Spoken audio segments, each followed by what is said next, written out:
어제에 이어서 오늘도 뉴욕 증시는 상승불을 켰습니다. 미국의 부채한도 협상 타결이 거의 확실시됐다는 시장의 해석이 기술주 중심의 나스닥 지수를 끌어올렸는데요. 대표적인 소매기업인 월마트의 호실적 발표도 시장 상승에 한몫을 했습니다. 어떤 이슈들이 있었는지 김태수 위원님과 함께 자세하게 이야기 나눠보도록 하겠습니다. 위원님 안녕하세요.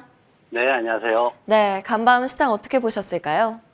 네, 시작은 좀 불안했습니다. 다우존스가 하락 출발했는데 이제 맥케시 의장이 다음 주에 부채한도 거래 이제 투표할 수 있을 것 같다, 하원에서 할 수 있을 것 같다 이러면서 이제 다시 또 반등을 했습니다. 하지만 이제 시장에서는 이제 수정헌법 14조에 대한 얘기가 다시 시장에서 크게 부각이 되었습니다. 그러면서 이제 수정헌법 14조가 뭐냐 이제 이 얘기를 많이들 했는데 미 연방정부에서 이제 모든 채무를 준수해야 된다 이제 이런 관련된 내용인데 핵심은 그겁니다. 국회에서 부채 한도를 상향하지 않더라도 계속해서 정부에서 부채를 발행할 수 있는, 채권을 발행할 수 있는 그런 권한을 부여하는 것으로 이제 해석을 하는데 이게 이제 법적으로 확실하게 정해진 게 아니라서 민주당과 바이든 대통령이 강압적으로 하겠다 그러면은 할 수도 있는 상황. 그런데 만약 이게 결국은 이제 법원에서 이거 시시비비를 가릴 텐데 법원에서 이게 잘못된 거다라고 판결이 됐을 때는 미국이 그 즉시 디폴트에 빠질 수밖에 없는 이런 상황이다. 그렇게 해서 이제 그런 문제들이 불거지면서 더 불안감을 가중시키는 모습이었습니다. 하지만 이제 대형 기술주들 굉장히 좋았죠. 그리고 반도체 칩, 인공지능 관련주들, 기술주들 같은 경우에는 이 부분에 대해서 좀 빠져있는, 예외적으로 빠져있는 모습을 보였습니다. 계속해서 장중에 상승하는 모습 보였고, 결국은 애플 같은 회사들이 끌어올리면서 다우지수도 또 상승하는 모습도 보였습니다.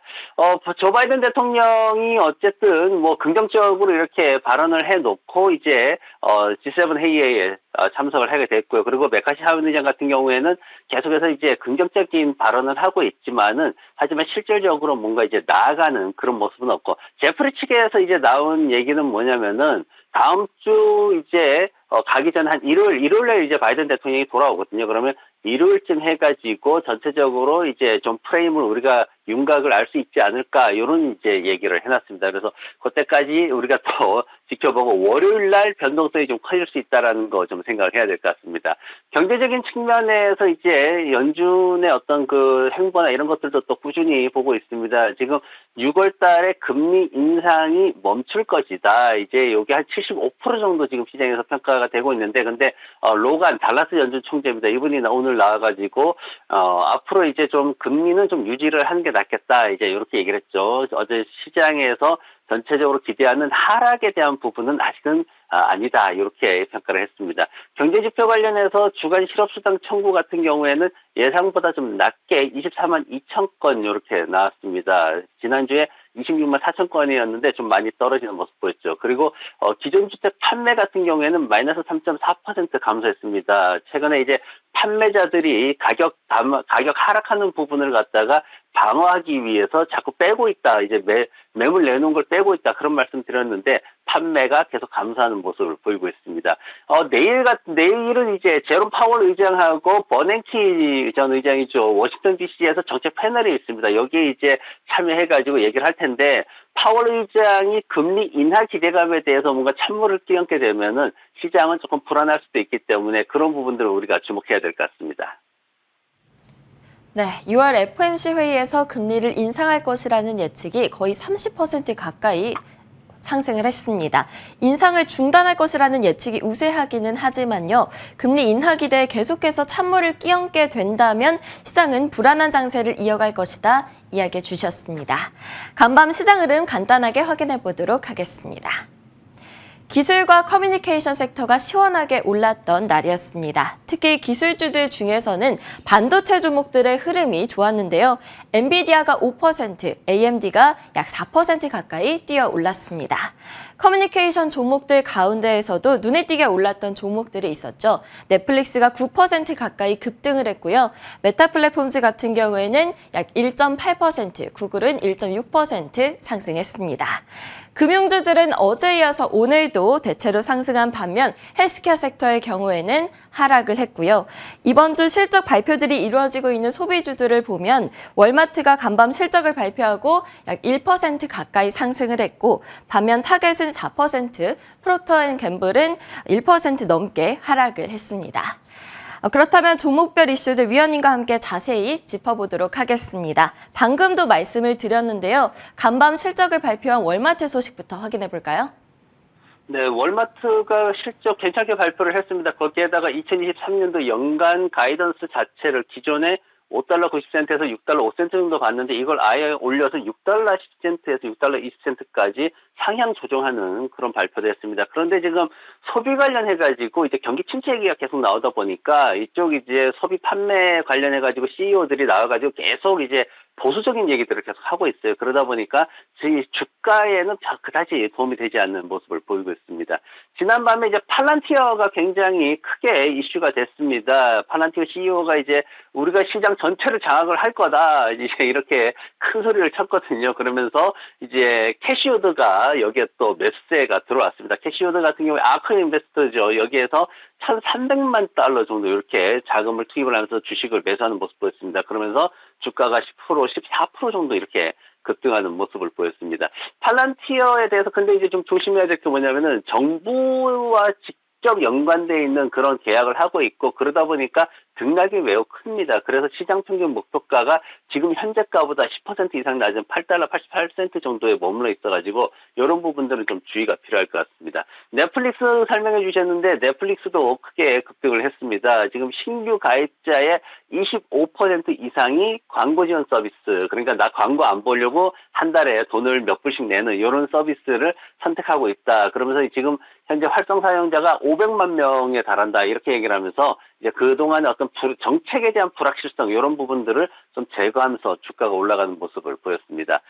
그리고 엔비디아 얘기를 안 할 수가 없는데 엔비디아 지금 그 게임용 칩 판매 같은 경우에는 전통적인 이제 매출처죠. 게임용 칩 같은 경우에는 매출이 지금 46%나 감소하는 모습 보였습니다. 그런데 이제 이 부분을 AI, 인공지능 관련된 칩이 이게 11% 증가하면서 한 $3억 이상 이렇게 기록을 했거든요. 그러다 보니까 시장에서는 인공지능 관련된 칩 분야의 수요가 계속 늘어나는구나 이런 거에 대해서 굉장히 기대감을 높게 잡고 있는 상황입니다.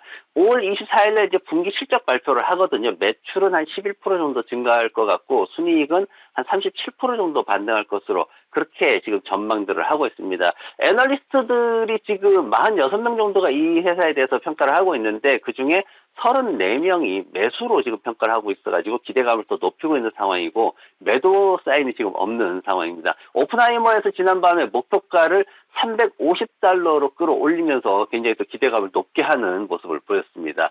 오늘 차트 가지고 왔는데 ETF 차트 가지고 왔습니다. 아이시아 세미컨덕터 ETF SOXX라는 코드를 쓰고 있습니다. 이 회사가 지난밤에 3%, 이 상품이 이제 3% 상승을 했는데 최근 2주 동안 9% 상승하는 모습을 보였습니다.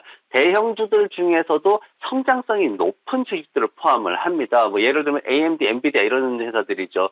80%는 주식에 투자하고 20%는 선물 옵션에다 투자를 하고 있는데 대표적으로 보유한 종목들이 엔비디아, 브로드컴, 텍사스 인스트루먼트, AMD, 퀄컴, 인텔, 마이크론 테크놀로지 이런 종목들을 지금 상위권에다가 비중을 두고 있는 모습이고 이번 상승이 사실 엄밀히 말하면 미국 쪽에서 이제 반도체주들이 올랐다라고 말하지만 거기에 플러스 인공지능이라는 이슈가 합쳐졌을 때만 반도체주가 오르는 모습을 보였기 때문에 그동안의 패턴으로 봤을 때 어떤 반도체가 주가 아니라서 지금 급등하는 양봉 하나 나오면은 옆으로 횡보하는 일봉들이 몇 개씩 나왔습니다. 그래서 그런 수준으로 앞으로 진행이 되지 않을까 그렇게 전망을 해봅니다.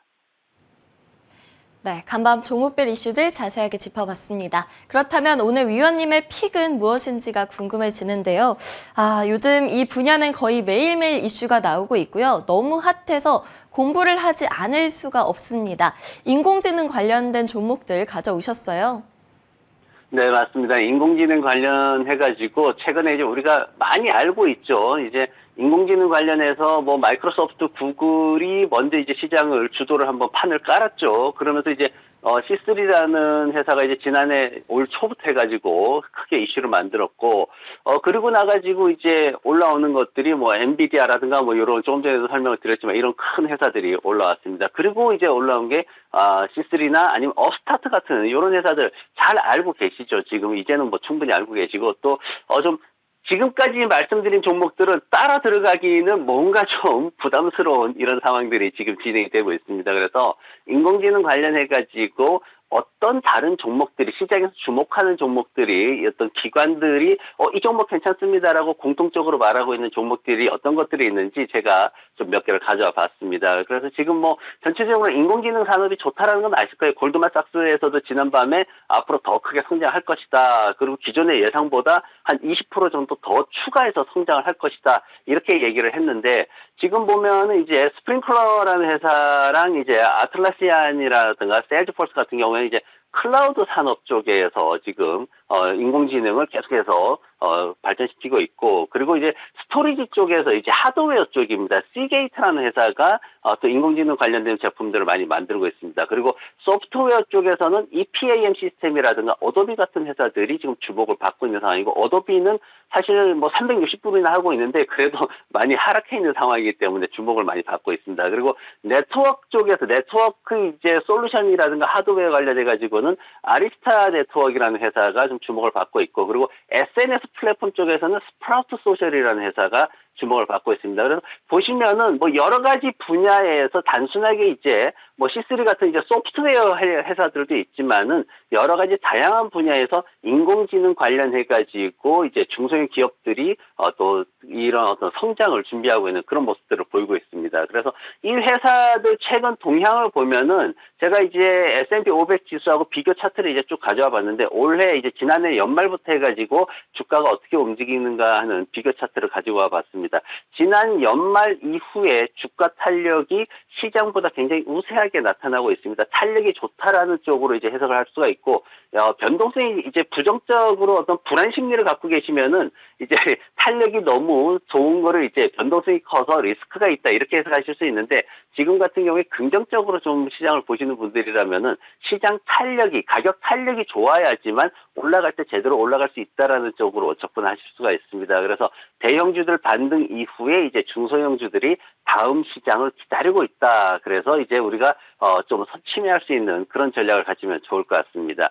이 중에서 제가 차트를 스노플레이크 종목을 가지고 왔습니다. 스노플레이크 같은 경우에는 지금 기관들 31개 정도가 분석을 하고 있는데, 이 중에 21개가 스트롱바입니다. 강력하게 매수를 주장하고 있을 정도로 굉장히 앞으로의 어떤 전망에 대해서 크게 긍정적으로 보고 있는 종목이고, 한 67% 정도 되죠. 그래서 시장의 어떤 전체적인 분위기 자체가 굉장히 기대감을 높게 가지고 가고 있다. 최근에 굉장히 빠르게 그렇게 변화되고 있다 볼 수 있고, 그리고 지난밤에 이제 인공지능 스타트업 회사를 하나 인수하겠다 이렇게 또 소식이 전해지면서 주가도 또 빠르게 올라가는 모습을 보였습니다. 5% 상승을 했는데, 우리가 이걸 언제 봤냐면 2월 달에 봤습니다. 2월 24일 날 그때 매수를 가급적이면 140달러 선 기준으로 우리가 매수 들어가자 그러면서 아래쪽에 좀 짧게 전저점 기준으로 이제 손절매 잡자 했는데, 140달러 아래 한 번씩 내려가면서 충분히 매수 구간을 보여주는 모습이었고, 그때 이제 했던 게 단기 목표가를 190달러까지 1차적으로 보고 장기적으로 230달러까지도 상승이 가능하다. 이렇게 제가 분석을 해드렸습니다. 지금 현재 차트가 현재가가 180달러 이제 중반으로 올라가고 있는 모습이고, 140달러 이후에 한 30% 이상 상승을 했습니다. 볼린저 밴드 상한선을 갖다가 계속 끌어올리면서 타고 올라가는 추세를 보이고 있죠. 그래서 굉장히 강력한 그런 겐시어리 같은 경우에 82.5도 정도의 상승 추세선을 가지고 있는 모습을 보이고 있습니다. 그래서 최고 등급의 추세를 가지고 있고, 지금 175달러 이상 유지한다면은 계속 그대로 홀드하고 가도 문제가 없을 정도의 차트를 보이고 있습니다. 리스크 선호도에 따라서는 우리가 190달러 1차 이제 목표가 했는데 일부 수익 실현 가능하고, 목표가는 230달러로 계속해서 유지해서 가져가시는 게 지금 현재 시장에서는 적절한 전략으로 보여집니다.